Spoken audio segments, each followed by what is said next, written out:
I am Andrew Parasolidi. I am Executive Director of the International Institute for Strategic Studies, U.S., and Corresponding Director of IISS Middle East, and I welcome you all here today. It's a real pleasure to have you here to discuss one of our recent IISS publications, Afghanistan to 2015 and Beyond, which is a collective product of our senior fellows and analysts at the IISS. We are really pleased to have with us Dr. Nicholas Redman today. He is both the editor of this volume, co-editor of this volume with Toby Dodge, and editor of the IISS Adelphi book series, which is our principal contribution to policy-relevant research. Nick is also the managing director of Arundel Strategic Consultancy, which provides our bespoke analysis and briefings to government and businesses. He came to us at the IISS from the Economist Intelligence Unit, where he was chief of ViewsWire, the daily online service providing political and economic analysis, data, and forecasts for over 200 countries and regions. And before that, he was Eastern Europe CIS editor for ViewsWire and performed a similar role at Oxford Analytica. And this is the book, and it's available for sale today for 10 BDs after the program if you're interested, and Eleanor Pitt and other members of the staff will be available to help with that. I'm also pleased to note Emil Haqqani, our senior fellow for regional security, who wrote two of the chapters in the book, one on Iran and one on Saudi Arabia, is also here. And I would just preface our conversation today as the American of the three of us sitting up here by noting a USA Today Gallup poll that was done on March 13, 2012. So not too long ago, to give you a sense of where this issue stands in terms of American politics, or at least American public opinion, as we can measure from polling. And in response to a question, as you may know, the U.S. plans to withdraw all of its troops from Afghanistan by the end of the year 2014. Which would you prefer to see happen? For the U.S. to stick to its timetable for withdrawing troops by 2014, speed up the withdrawal from Afghanistan, or keep troops in Afghanistan as long as it takes to accomplish its goals? 50% of those polled said we should speed up the withdrawal, and 24% said we should stick to the timetable. And only 21% said stay as long as it takes. In response to a second question, if your view has changed in the last few months about how long U.S. troops should be kept in Afghanistan, have they made you consider withdrawing earlier than you previously thought, or keeping the troops in Afghanistan longer than you previously thought? For those who had changed their opinion, the largest category, 27%, was withdraw the troops earlier. What I've done in my analysis and noted for those following the presidential campaign and others is what you're even seeing is within the Republican Party itself, those beginning to say or question the Afghan commitment. And I think that this one, in terms of bottom line American politics, is this is an issue where the feeling about the withdrawal troops will likely grow and will likely be to President Obama's advantage. So I just wanted to say that, mention the polling, and now I'll turn the floor over to Nick Redman. Andrew, thank you very much. Third time in Bahrain, first time speaking to the IISS membership here. It's a pleasure. Thank you very much. I should start off with a disclaimer. I am not a walking Afghan encyclopedia. The book is the result of the 12 authors' work rather than just the one that you see here before you. So there are aspects of Afghanistan that I'm more familiar with than others. And so I crave your indulgence if in Q&A there are some things I'm less sure of than others. However, you have one great advantage here, which is in the 3 launches we've done up to now, we've never had the Iran author on the podium, which has been an issue, but today we have, because Emil is here, and so any questions on Iran you can put to Emil, and indeed any difficult questions I will be putting to Emil. What I thought I would do today is a presentation in 3 parts. First, drawing from the book to present an audit of where we stand today in Afghanistan. Second, very briefly, to look at how things might evolve between now and the end of 2014, when the handover is supposed to take place. And then really to just end with a series of questions based around the one big question: what happens thereafter? So the present situation, to give it some context, the surge that was announced by President Obama in December 2009 has happened, and already it has partially been withdrawn. The plan is that by the end of 2015, Afghans will be in the lead for security countrywide. As Andrew cited with his polling, the US appetite for Afghanistan is simply no longer there. I hadn't heard that poll, but the results in no way surprise me. The quid pro quo, I think, for the Obama plan is that, well, the troops will be home, there will be a training presence in Afghanistan beyond 15, there will be a counter-terrorism presence beyond 2015, and there's going to have to be considerable backstopping in the military and also significant aid. Now, whether those things can be preserved in a US political context where belt tightening appears to be inevitable is an open question. That nevertheless is the plan as it stands. Already we've had 2 tranches of transition to from ISAF-led security to Afghan-led security in the country.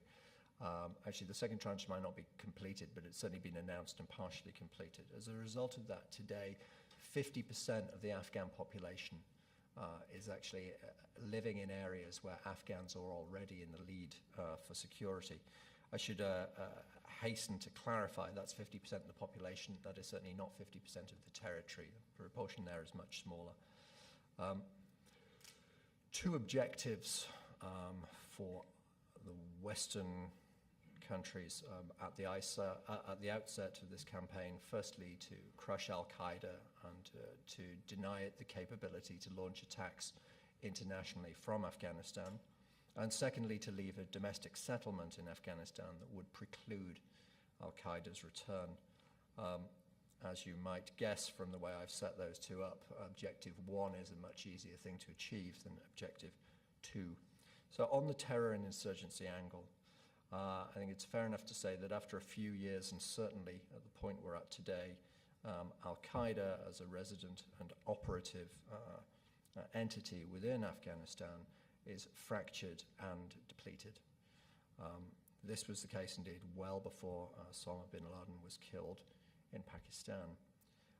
However, what we have as a result of this fracturing is a number of groups which pose to varying extents threats regionally and locally, not global but regional and local. And the place taken by, well, the ground previously occupied by al-Qaeda as a supporter, a funder, a source of know-how and other resources for the Taliban has partly been taken over by the Haqqani network.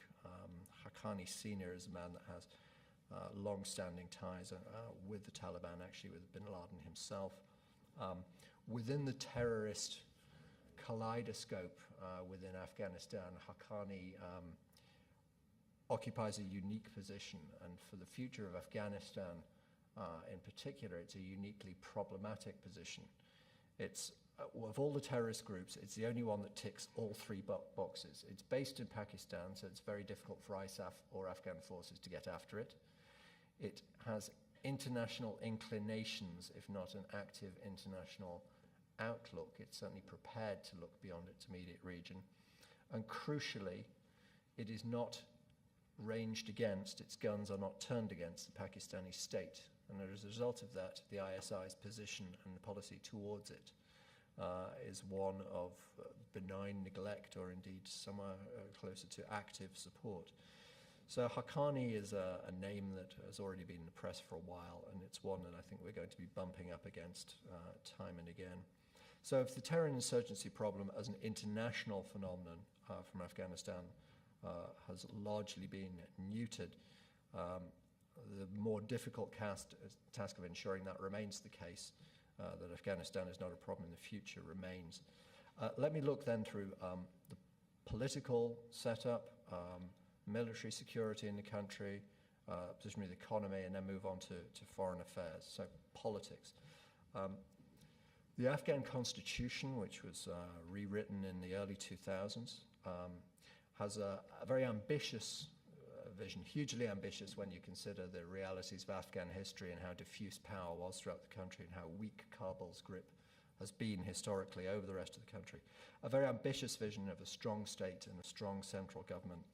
Hamid Karzai has amassed enormous powers in office. He not only appoints every single governor in the country, but actually all the deputy governors. So the 130 plus most important political offices in the country are all in the direct gift of the president. And crucially, all those people are looking towards the president rather than their own people. That's where the loyalty lies, and that's where the money comes from.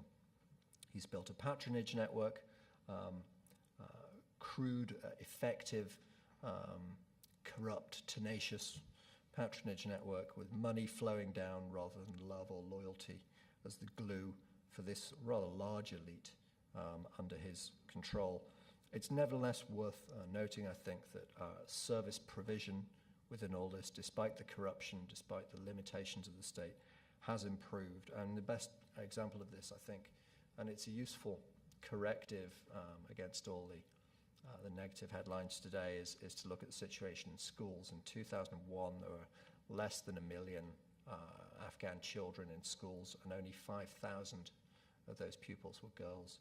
In 2009, we had 6.6 million Afghan children in school, and fully 1/3 of them were girls, actually slightly more, 2.4 million.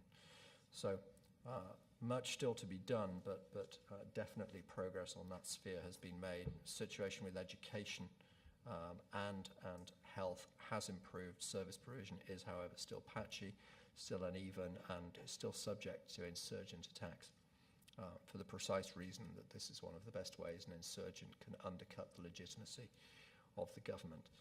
On the security side, we now have an Afghan national security forces made up mainly of army, but also a police force that is well over 300,000 strong. Security transition, as I mentioned at the top, is underway. We're in the midst of a very serious, extensive, comprehensive program of training and equipping the Afghan forces, which is undertaken by ISAF, with the Americans obviously in the lead, and a mentoring operation. As a result of this combined ISAF and Afghan efforts, the cities are largely held by the government. The north and the west of the country largely is held by the government. The south and the southwest of the country, which is where we've seen most of the heaviest fighting in the past 2-3 years, is coming under government control. I think in the last couple of years there have been some fairly significant improvements on that score. The east, however, is largely out of control when you go beyond the cities.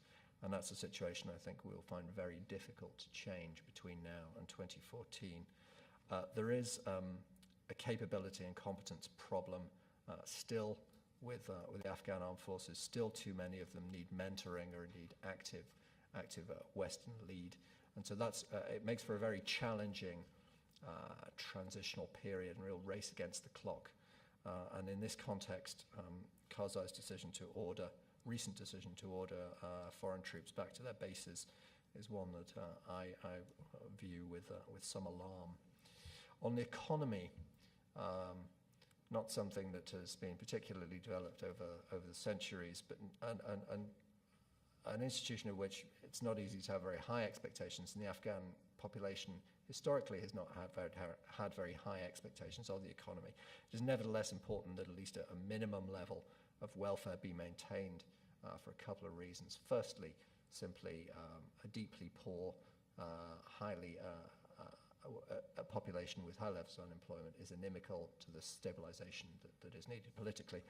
And secondly, and crucially, when we look at the size of the Afghan armed forces and the price tag that that carries, it's necessary to raise budget revenue. So we need more legitimate economic activity for that. There's a great paradox when you look at Afghanistan as an economy. It's an aid-dependent place, according to most of the Western pundits, who then see the economy falling off a cliff in 2015 when Western aid goes down. Yet when you look at it by structure and you look at the population by structure, it is overwhelmingly an agricultural place. Now, if you plot on the same graph the wheat harvest and the GDP performance, you'll see a very high correlation. Afghanistan is mainly an agricultural economy, therefore not an aid one.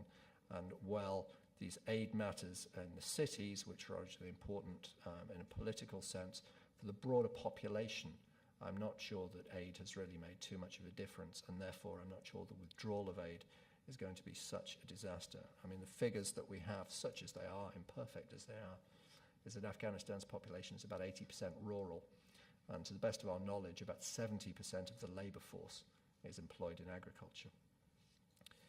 Nevertheless, with aid falling, really from now onwards, it won't be off a cliff. It's going to be quite a steady descent between now and I would guess to about 2020. Question is, how do they make up the gap? The betting is therefore on the mining sector, copper and iron, with respectively Chinese and Indian investors to develop that, and agriculture. Agriculture, the big hope is that this can actually increase livelihoods for the majority of the rural population. So the mines will provide the tax base, the mines will provide the exports in order to close what is a fairly large current account deficit, and then that agriculture will occupy more of the population. I suspect agriculture will occupy more of the population. I suspect, unfortunately, that most of that will be a form of agriculture which is not licit. I'm, of course, referring to opium. If anyone would like to ask more about that in Q&A, I'm very happy to take that on. So, a situation that is perhaps sobering, but not without hope domestically. And then we look at the regional makeup. Broadly positive, I would argue, particularly with in a comparison to how the Najibullah administration fared in 89 to 92. Positive in that Iran, the Central Asians, China among the neighbors, and then among the, if you like, the broader regional powers, Russia and India, all of them are working with the Karzai government, and therefore boosting Karzai and not giving any aid to his opponents domestically. What's behind this? Security obviously is a main factor. Very few of the neighbors wish to see a return to the 1990s. Number of them are also concerned about drugs. If things were to go very well in Afghanistan, there would be economic opportunities, both in terms of the resources there, but in also a route to the southern oceans for the Central Asian countries, which make a huge difference to them. I think it's also worth saying and noting that for China, for Russia, for Iran, certainly the US presence in the region is a concern, and they're eager to stabilize Afghanistan as quickly as possible, if only because that will be an opportunity for the Americans then to leave, or so they hope. The problem in all this, of course, the one neighbor that I haven't mentioned is Pakistan. For Pakistan, the key constituency in Afghanistan is Pashtun community, and although Karzai is Pashtun, the Taliban is perhaps more representative of the Pashtun population. So it's a quest for strategic depth, which can only be achieved, the Pakistanis believe, by a large Pashtun representation in government, and indeed their type of Pashtuns, not just any Pashtuns, but the ones that they back. So Pakistan, as we know, established the Taliban, or at least facilitated its establishment, continues to support it today.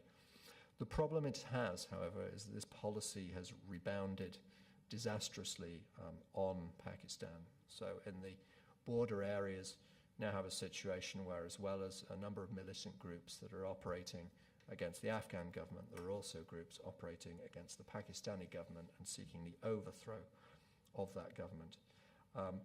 One of the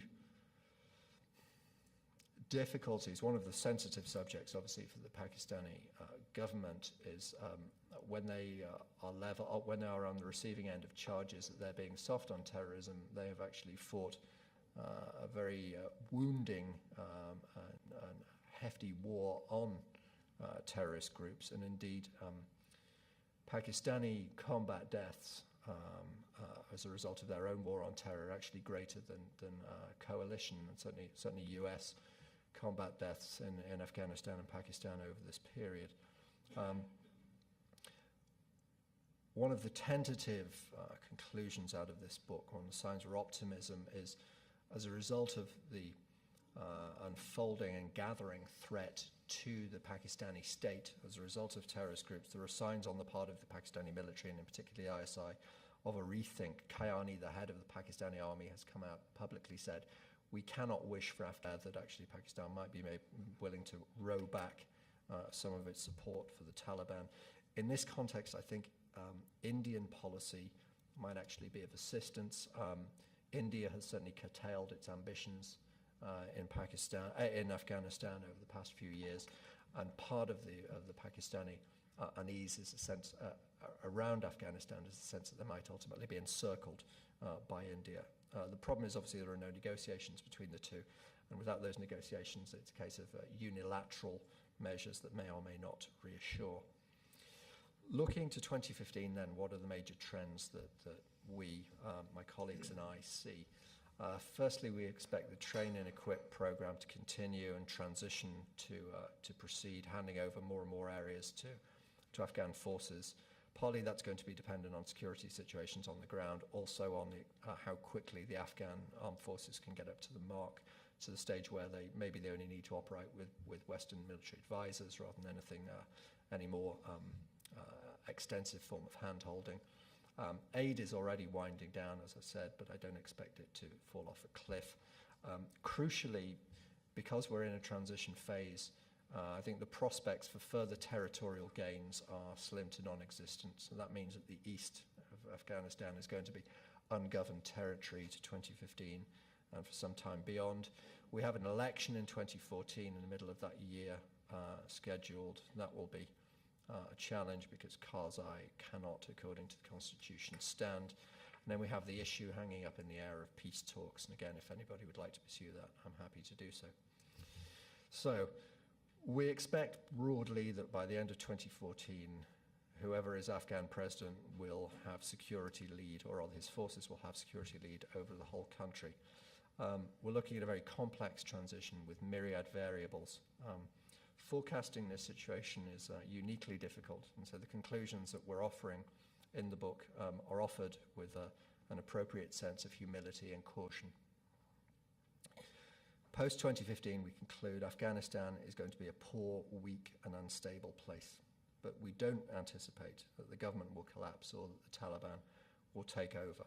And we offer three principal reasons for this. First, the state that Hamid Karzai has built is strong and ruthless enough to survive in some form.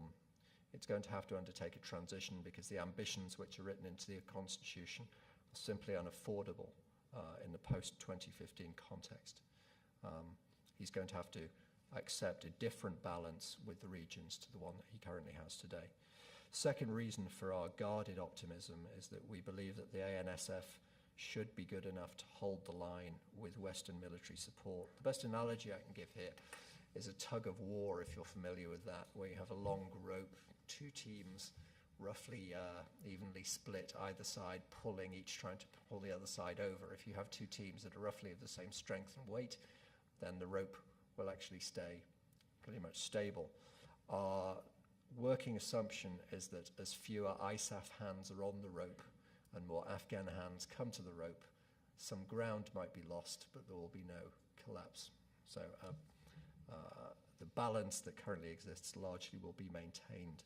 Equally, that means, of course, that we don't anticipate the East coming under the control of the Afghan central government. Third reason for the guarded optimism is, as I mentioned, most of the neighbours are working with the government, and that increases Karzai's room for manoeuvre, his ability to play powers off against one another, rather than to be the subject of divide and rule policies himself. It will not surprise you to know that there are huge risks to this scenario that we're laying out. Internally, if the 2014 election were to go awry, crucially, if you were to get a leader who's of a very different frame of mind to Karzai for all his flaws, had a different approach to things that could throw the whole scheme off. Secondly, if military support fails, I think this is a very important one. Although all the Western leaders with Obama and Cameron in the front are insisting that the boys will be home come January 2014, it's abundantly clear that Afghanistan is going to need substantial military aid. This is not just about the counterterrorism capability that I mentioned at the start, but also intelligence, communications, and crucially, I think, air support. Afghanistan simply isn't going to have those capabilities, and they will need to be bought in. And if you ask me one of the things I'm particularly worried about, it's if we don't get a status of forces agreement, and this is where the shadow of Iraq, Andrew, looms large, and if the Central Asians decide they are going to shut up shop, it's going to be a lot more difficult to provide that which is necessary. Third risk internally, I suppose, is if the economy were to go awry, and if you saw an increase in the number of angry and unemployed young men that were available to insurgency. External risks, insufficient levels of aid coming in, that obviously touches on the external. And then perhaps the two big ones, an attack on Iran, which would destabilize Afghanistan in a variety of ways.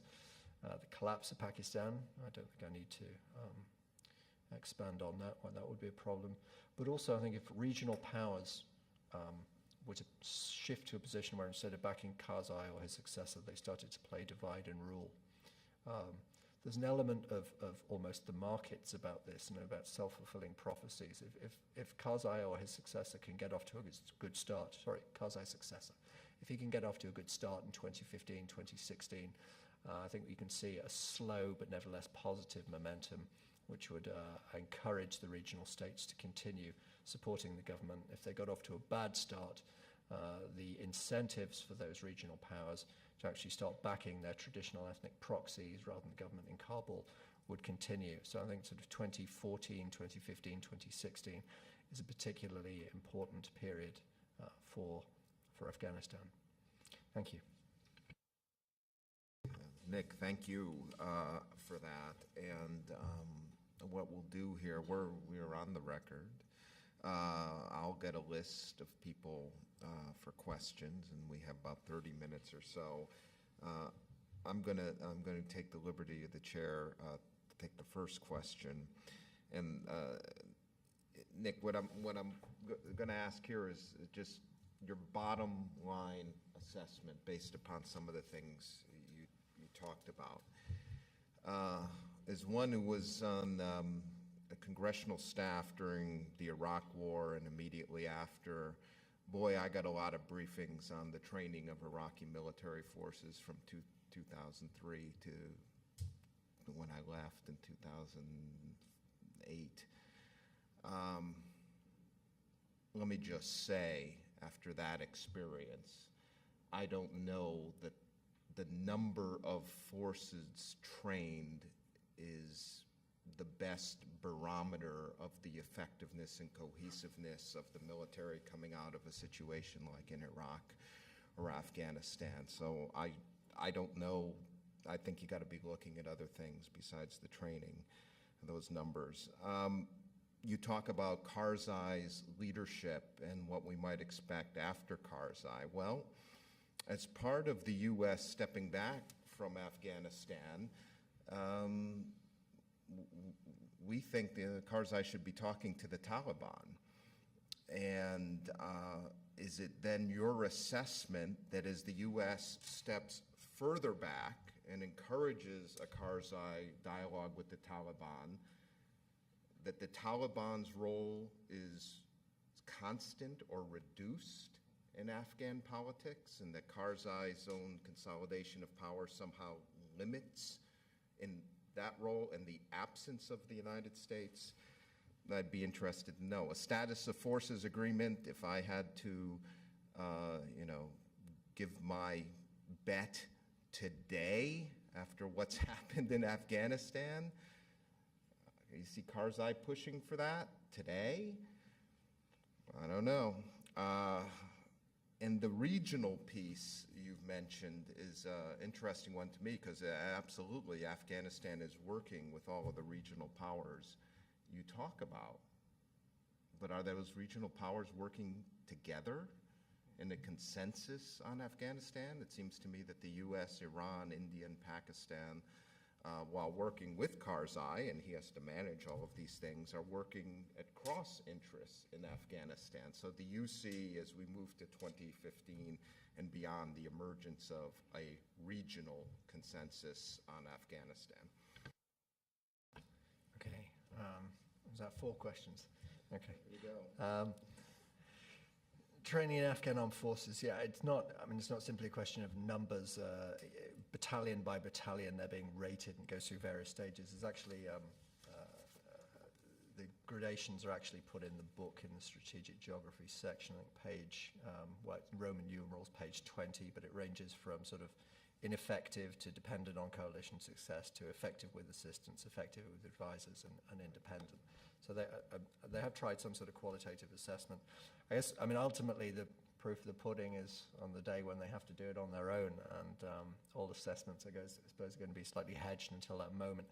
I think, by the way, that's partly why we had this very interesting statement from Leon Panetta not so long ago that actually they were going to try for end 2013 as a handover period, and I read that as a US recognition that the sooner they stand on their own 2 feet, the better, because if they then trip over their feet, at least there's still going to be enough Americans around to try and fix the problem. I agree with you, and the book is very hedged on this. Is a very ambitious timeline to try and get it. It's not unachievable, but it's ambitious for getting the ANSF where it needs to be. That's where it needs to be in terms of the current security challenge. Is that going to go up or go down in 2015? It's a very difficult question to answer. Karzai, should he be talking to the Taliban? What's their future role? Well, there have been initial feelers on that score, as we know, and the Taliban office in Qatar is a very clear sign of that. The conclusion of the book is we're unlikely to see a peace deal, partly because Karzai isn't really minded to do that as it stands. There's an important distinction here. 2 terms that are often bandied around, not terribly well defined, are reintegration and reconciliation. And to make the distinction clear, reintegration is where, in essence, you peel off little bits of the opposition, you bring them into the government tent, but the nature of that government doesn't really change. And then reconciliation is a sort of handshake between Karzai and Mullah Omar in Geneva, and then the nature of the government changes very precisely. I think there's a structural reason why we're not going to see a deal before 2015. I think it's the reason why there hasn't been the deal today.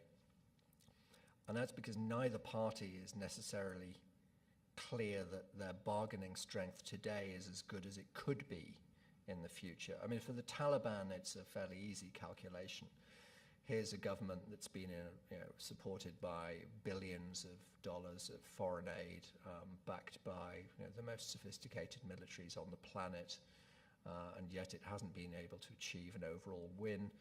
When all those foreigners get sick of it, and the polling says that they already are and want to go home, can Karzai really hold the line? And if he can't, and if he can, at least he's perhaps going to be more open to a deal on Taliban terms then than he is today.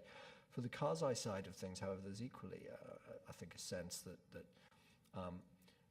if you look at the data on where fighters come from within Afghanistan, it tends to be within 10 kilometers of their home. That suggests to people such as Karzai and also a lot of Western military analysts that basically it's a rather local movement, and if you can take away some of the causes for which people are fighting, crucially if you remove the foreign military presence, then actually a lot of support for the Taliban will go away. So I think the Karzai hope is that actually he's going to be facing a much less formidable foe when it's purely an Afghan problem than he is today. So for those reasons, I think it's unlikely. Ultimately, Karzai is actually going to have to make a shift because his bargaining position, almost whatever happens, is not going to be as strong, or rather his successor's position is not going to be as strong as his own position is. But it takes a while to come around to that opinion.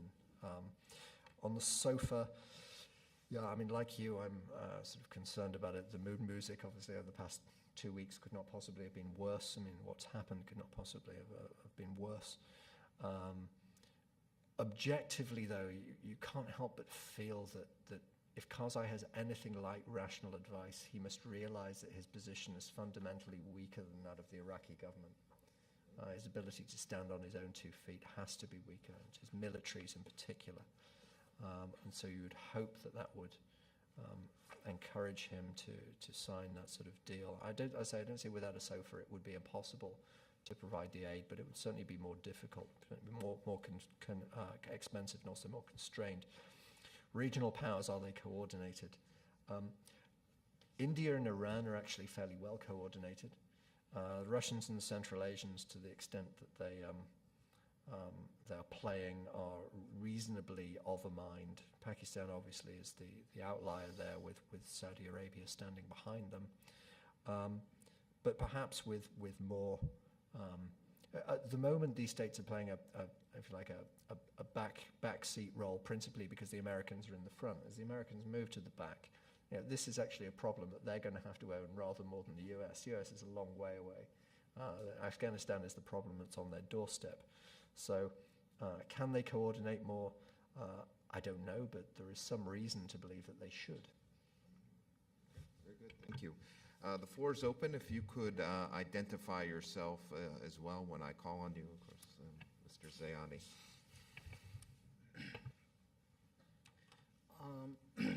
I'm dying to read that book, that's for sure.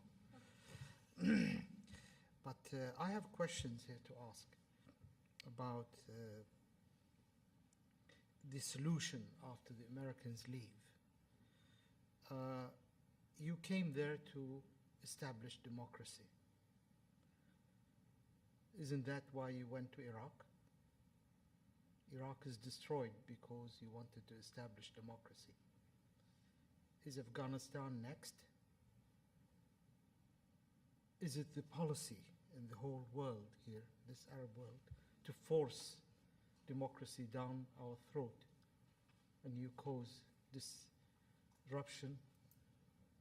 I don't understand this, because we are not ready, especially in Afghanistan, for democracy. And they're never going to be ready for democracy for time to come. Democracy needs political parties, agendas, civilized people who understand and believe in these agendas. Then they vote because they're convinced, not because they're Pashtun or whatever they are. In England, you have a Conservative Party. That's the agenda. I vote for it, whether I'm a Muslim or a Christian, a Jew, Hindu, who cares? I believe in that in that agenda. They're not going to believe in that in Afghanistan.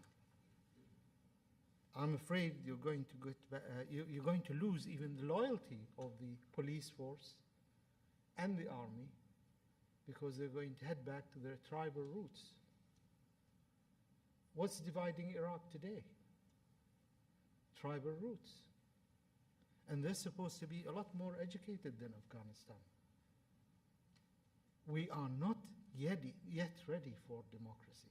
We have to plan for it, for time to come.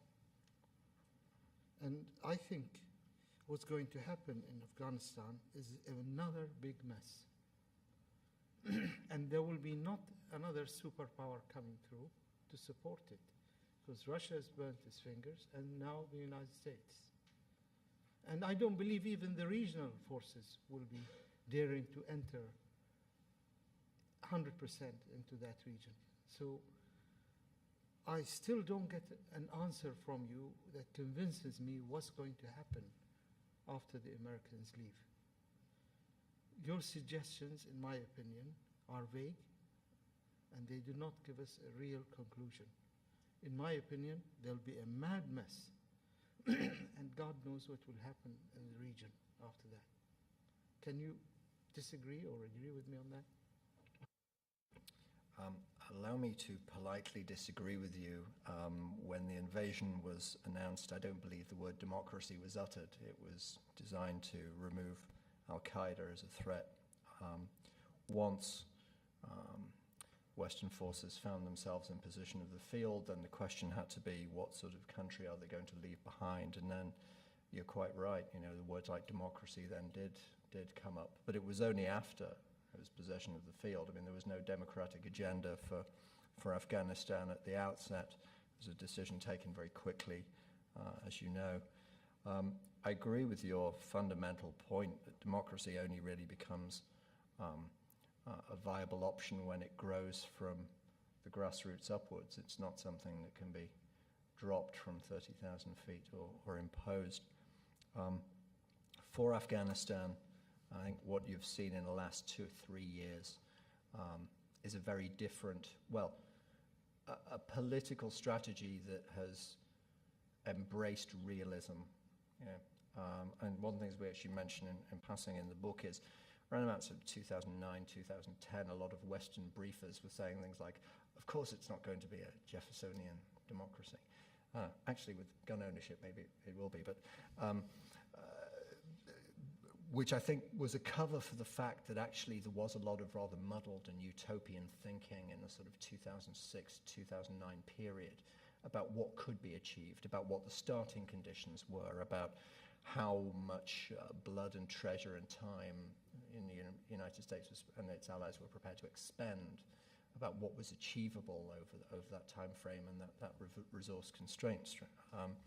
So we're in a situation now where, no, I don't think we are looking for a perfect democracy by any means, but what we're looking for and what Western policy has been trying to encourage Karzai to embrace is at least a government that has popular consent, and that's probably working through tribal structures as much as anything else,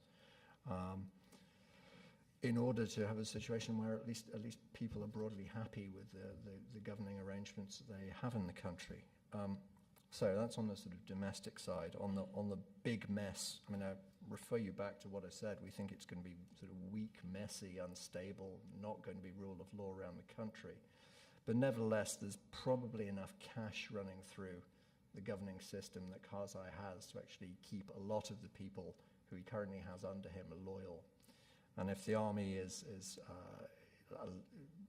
broadly holds the line, then yes, you know, situation I think is potentially one that can hold together, just like it is today. I mean, even today with a lot of foreign troops on the ground, you still have suicide attacks, still have, you know, militant attacks. There's still areas of the country that are no-go zones. So it's not like it's a perfect situation now. What we're simply suggesting is we don't necessarily think it's going to get a whole lot worse, although we accept there's a whole range of risks and whole reasons to be more negative about it than our baseline. I mean, we didn't set out when we wrote this book to come out with a positive conclusion. We looked at the facts as they were, tried to project forward, and somewhat to our surprise actually came out with conditionally and constrained optimistic answer.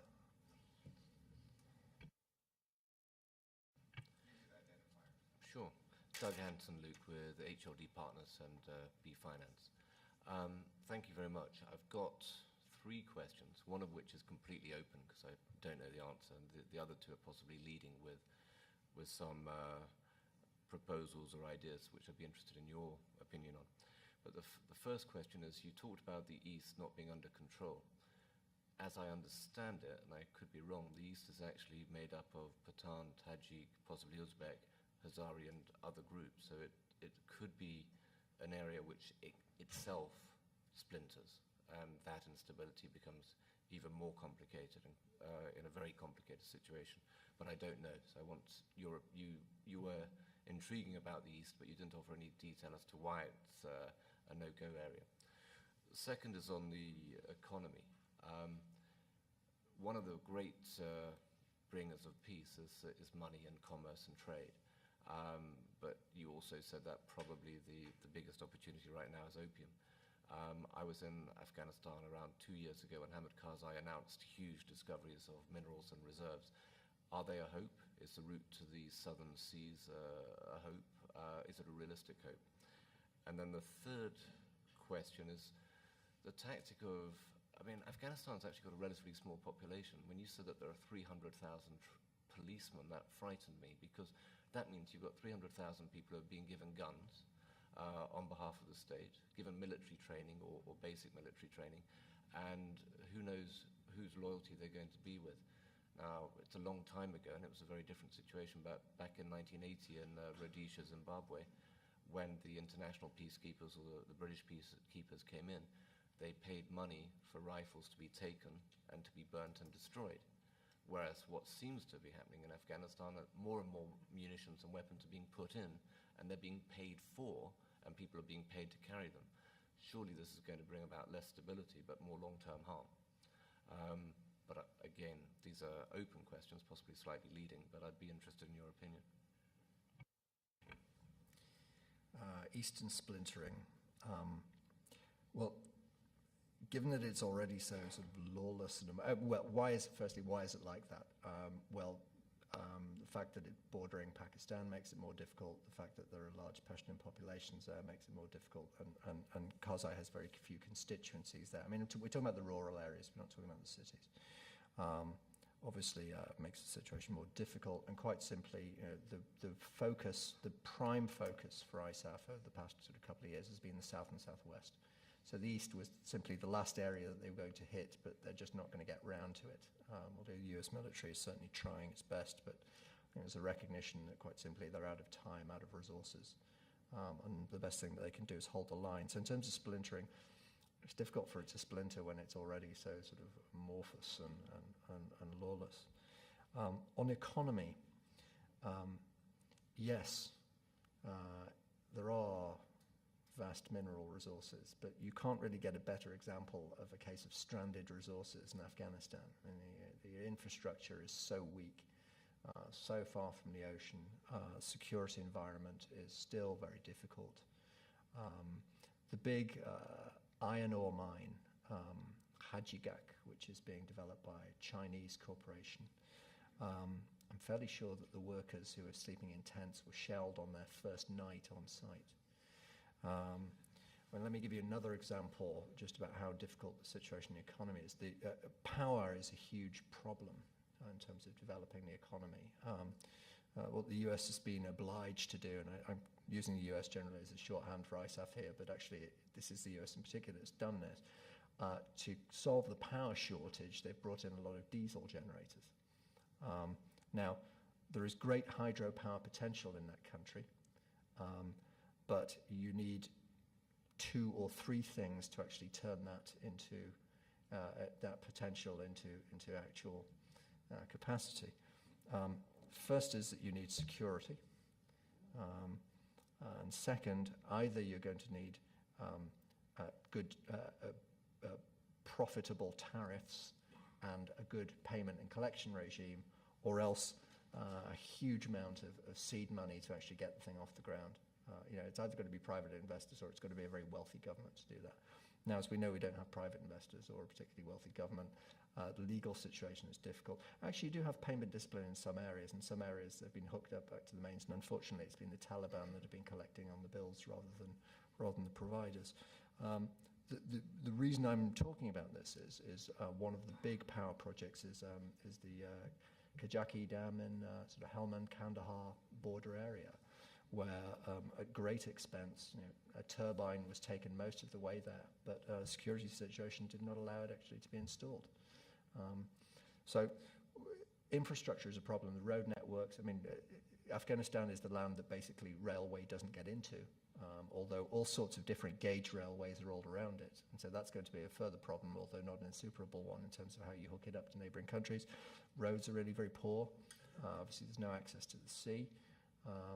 So the big bets for the economy are this Hajigak mine and then the Ainak copper deposit, which is the one that Chinese is developing, and then the Hajigak mine, which is further south, which an Indian consortium is developing.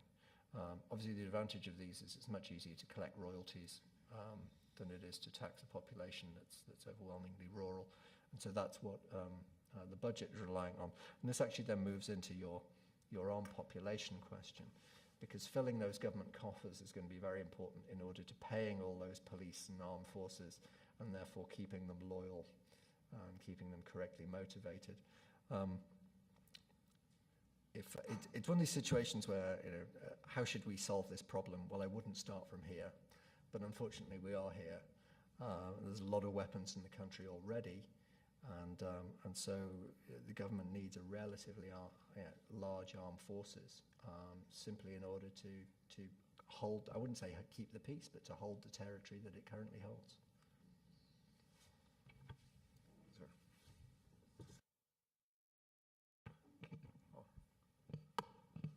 Thank you, Dr. Redman, for very insightful and very interesting analysis. Except for the portion dealing with Pakistan, I would say. Hi, I'm the Pakistan ambassador here, Jawahar Salim. But whatever I say here is just, it's not in my official capacity, of course, It's just as a student and practitioner for international relations. I can recall when the Karzai regime was being installed. I was at that time an associate at Georgian University, and we used to have a lot of discussions there. Somehow I had this feeling that the regime that was being installed would not probably be the most effective. And many years later, when I went to the US, many people agreed with that, although a little bit belatedly. So what we have seen in the last, let's say, 10 years or so, hundreds of billions of dollars going to Afghanistan, a country which has probably it's one of the poorest countries in the world with a very small economy. Now, a huge portion of that money has gone into what? Basically military expenditure. And most of that money actually goes back to the US, as we know, because it's salaries or equipment or whatever, all the services for which the contractors are hired and everything. So not much of that money actually stays in Afghanistan. The other big source of money being spent, which you have mentioned quite correctly, the system of patronage that has been established. As we all know, it has been very, very corrupt. And it has, again, there are allegations that a lot of that money has also left the country, back to the US and other Western countries. So again, that hasn't really helped the economy or the infrastructure there. Very little infrastructure has actually been built over all these 10 years, relative to the money that was spent in Afghanistan for promoting instability. Now, just making all these comments, I would like to have your response at the end. And another interesting thing that you mentioned, which you seem to have built a thesis where all the neighbors around Afghanistan, they are a positive influence there. They're trying to help stabilize the situation there. While Pakistan is perhaps the only source of instability in Afghanistan, And of course, we have been always hearing about the Haqqani network. It's almost become a cliche now. And it's probably, to my mind, it's kind of, it's a very simplistic kind of notion that the Haqqani network could be so powerful that they are sort of, become the main source of instability in Afghanistan. While having accepted that most of the the activity taking place there is not beyond 10 kilometers from home, like you yourself stated that. You rightly pointed out the problems Pakistan itself is, having with the Taliban, and some of the sacrifices being given by Pakistan, having been given by Pakistan in terms of number of casualties and economic losses and everything. But I think one point which probably needed to be underlined was that of all the neighbors, Pakistan is actually the country which gets most affected by what happens in Afghanistan. That has been the historical trend. Pashtuns, we have more Pashtuns in Pakistan than you have in Afghanistan. And they're all interrelated, because these are tribes. The same tribes are living in Pakistan and some across the borders. They have historical links which you cannot really break in any way. So it would have been it would have been impossible for Pakistan to just stay totally oblivious to a situation where the Pashtuns are not, let's say, accommodated in a straight structure, which was heavily lopsided in favor of the, let's say, the Northerns, who were actually fighting the Taliban before the the ISF came there. And that has our minds, that has been the biggest source of instability there. Because we talked about democracy here. I think you raised some very valid points. What I think personally is that, I think it's wrong to say that those people are not ready for democracy. Yes, what we can say is that those people are not ready for the Western model of democracy, the Jeffersonian model or the Westminster model of democracy, because some of the systems that they had prior to that, even the tribal systems, they were very egalitarian, very democratic in many ways. So probably then what they needed was a homegrown system of democracy rather than something which is totally imposed and foreign. But I agree with you that the basic objective was not promoting democracy there. Of course, it happened as an offshoot of the 9/11, of course, attacks in the U.S. And the basic purpose was to, of course, to destroy the Al-Qaeda network and create conditions so that that kind of network could not be established again. Have we succeeded in the last 10 years in that? It's very interesting. Most of the activity which has taken place against Al-Qaeda network actually has taken place in Pakistan, not Afghanistan. Drones, and we always talk about that, and all the others. In Pakistan in the last 10 years, what Pakistan, and you yourself mentioned that, the number of Al-Qaeda leaders that were killed, they're mostly, including Osama bin Laden, of course, they mostly got killed or nabbed or whatever in Pakistan. And of course, that was not achieved by minor losses that entailed a lot of economic and military and all those losses. And Pakistan actually, for a lot of this, for a big period, actually, in terms of men and material, had more resources allocated to combating terrorism than the ISAF, as you know, in Afghanistan. So wouldn't you take into consideration all that?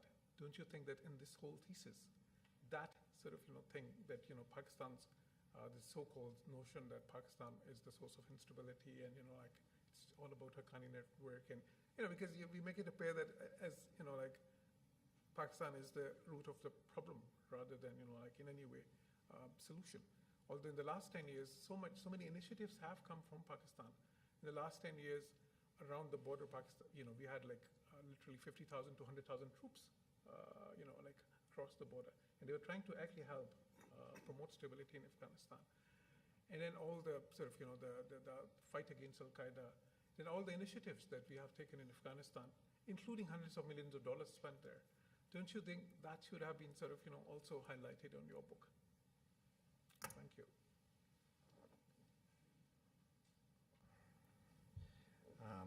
Right. On the military, well, actually, the military spending, yes, it's obviously been the largest part of the aid, of the Western spending effort, but nevertheless has been significant reconstruction aid spent. And let me offer an opinion here, which is actually, although it was small in the military effort, it actually exceeded Afghanistan's absorptive capacity. And this is part of the reason, actually, for losses to corruption. So I accept that a lot of the military spending will actually be going back to the USA. I don't think that's the case with the aid, and I think a lot of the losses to corruption, if you read the central bank governor's latest reports, you'll see that actually they're going out via Kabul airport to Dubai and other places like that and going into the property markets there. Infrastructure, little built for the money. And it's a difficult one. As I say, I think it comes back to absorptive capacity. I think there have been losses to corruption, for sure. This is actually a problem with aid generally, rather than a problem that's specific to Afghanistan. A lot of aid does tend to get lost. On the neighbours, all positive apart from Afghanistan, wasn't quite what I was driving at. The point I was trying to make was that in terms of working with the central government, most of those neighbours have done that. In Pakistan and Kazai have a more difficult relationship. I mean, for sure, there are arms of the Iranian government that have been supporting some of the insurgents in the region. But in terms of central government policy, government to government, I think there is a legitimate distinction to be made between Pakistan's stance than those of the rest of the neighbours. Is Pakistan a problem? No, but given that there's lawlessness on that border area that is hurting both countries and stability in both countries, the question is, can we get to a situation where those two governments can work together? I agree with you absolutely that, you know, if you don't have the majority of the largest segment of Afghan society in the tent politically and having an appropriate and proportional place within the ruling structures, you cannot have stability. We make that abundantly clear in the book. We don't try to get away from it. The problem is we're just a bit pessimistic about Karzai or his... We've come to the end of the hour, but I'd like to end with just a couple of words before officially, formally thanking Nick. Our next event will be here for IISS members only. So if you're not a member, you should become a member. Eleanor Pitt here can help you with that, as well as with copies of the book. But the next event will be April 18th with Emil Haqqani, who got no questions on Iran or Saudi Arabia, but he will tell us about Syria, on which he's also focused on April 18th. And let me just say again, Nick, in addition to thanking you for the presentation today and thanking you, Emil, and all of my other colleagues, I mean, this is really an amazing piece of work in terms of the scope and depth of the research. The chapters are fantastic, and the charts and data are really phenomenal. I mean, it's really a one-stop shop to understand what's happening in Pakistan, in Afghanistan, and its environment, and it's a complex issue and a lot of difficulty in projection. But I think the IISS has done a superb job in pulling it all together. So thank you, Nick. Thank you, Emil, for your contribution to this study, and thank you all for coming and for your contributions today.